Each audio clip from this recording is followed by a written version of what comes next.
Now, your host, Ken Broo, on News Radio 700 WLW.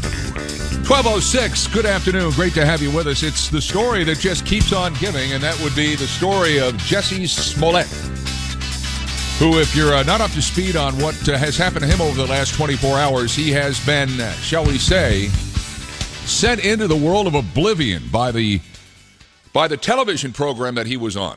Now, I don't know how many of you watch Empire. I have seen it once or twice. I just could not get hooked into the storyline. It seemed interesting. The characters, to me, didn't seem compelling, but a lot of people like the show.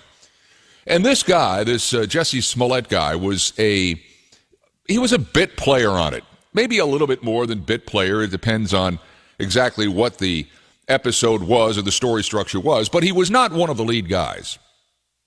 And as this story has been unfolding in Chicago, where it is, he basically staged his own abduction and assault in what seemed to be some misguided way to trump up his image and perhaps trump up his presence on that program, or perhaps trump up his career. I don't know.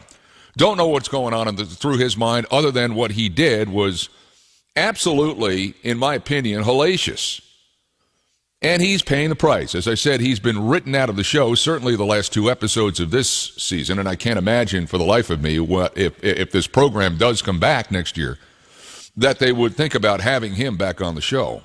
But in a larger sense, when you get into a discussion about hate crime and you get into a real discussion that America seems to not want to have, and that is racism in our country, it seems to me things like this do nothing but set both of those things back. And I'm wondering if it's going to get more difficult because of this.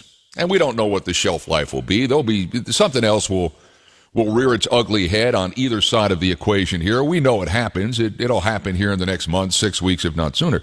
But I'm just wondering if the whole argument against hate crime and why a hate crime should be different than a real crime, I just wonder if something like this will have a real adverse reaction on furthering the discussion of hate crime in America. And for that matter, racism in America.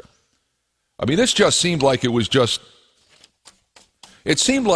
the product of a lunatic mind, or someone with a very selfish mind that just was only interested in him. I'm having trouble piecing it together, but as you can probably tell, it bothers me. My first guest today is Dr. Alex Del Carmen. He's been on many times with us because, honestly, he just speaks rationally about things that seem irrational. He heads up the School of Criminology, Criminal Justice, and Strategic Studies at Tarleton State University in Fort Worth, Texas. And he specializes in racial profiling. And that's why I wanted to get Dr. Del Carmen on with me this afternoon, and here he is now. And Dr. Del Carmen, thank you so much for joining us today. How are you on this Saturday? I'm doing well. Thanks for having me again. I'm really, really concerned when I see things like this that are manufactured incidents that play off things that are real problems in this country.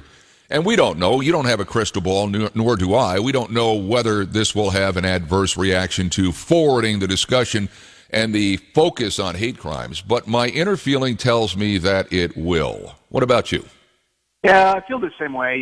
If you think about the fact that, most of the actual claims of racism that are made against police departments are not accurate. The person basically thinks that they saw something, and when the video camera is shown and the chief of police sits in front of them and shows them what exactly happened, and the videos don't typically lie, people take it back, Yep. And so now, and this is really the tragedy of all of this. It's not just what this guy did to himself and to people around him, is the fact that, the rest of us are put in a really bad spot if this ever happens to us in real life, and it's actually a true event, that we won't be able to report it. And if we do report it, we're going to be always subject to that scrutiny that wall just got built another 15 feet, Yeah, well, Doctor, you're so true. I mean, we've seen this before in Ferguson, Missouri. We've seen it in Baltimore.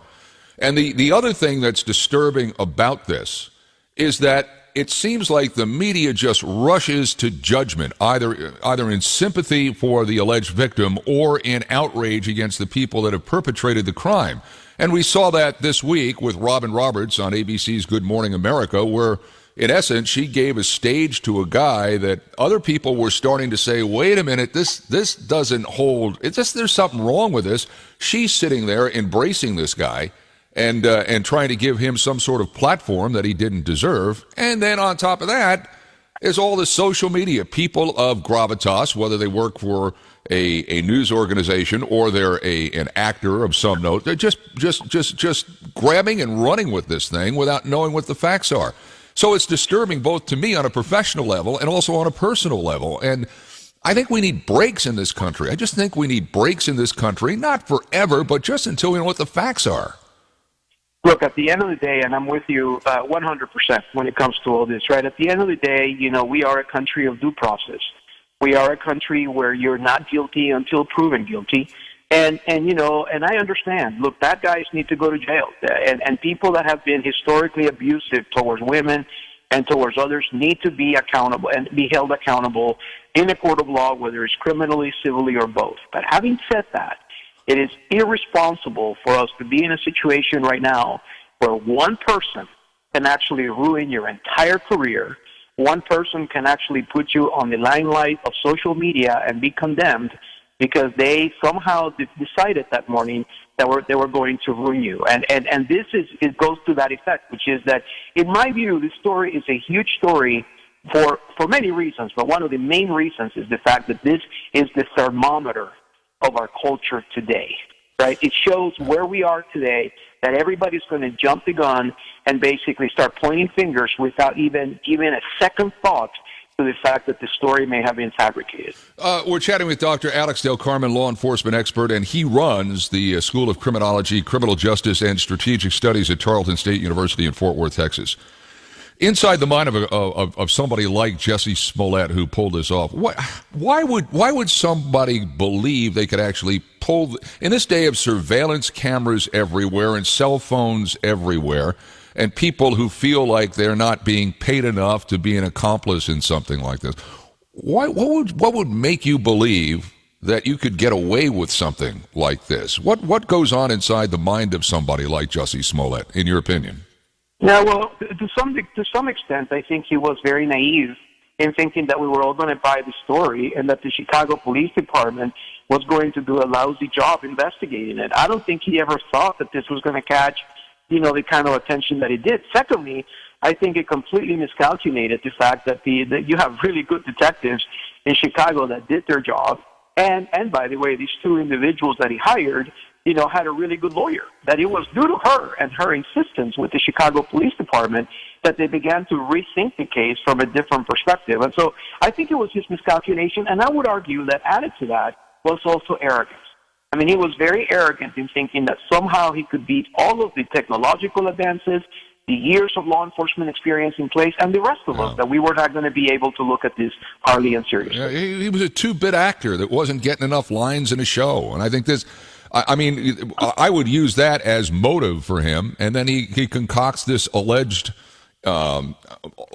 crazy act of alleged violence instead of just doing what he probably should do, and that is work harder at his craft and try to be better at his craft and trying to get more exposure for his craft rather than something like this. This was a cheap way out for this guy, was it not?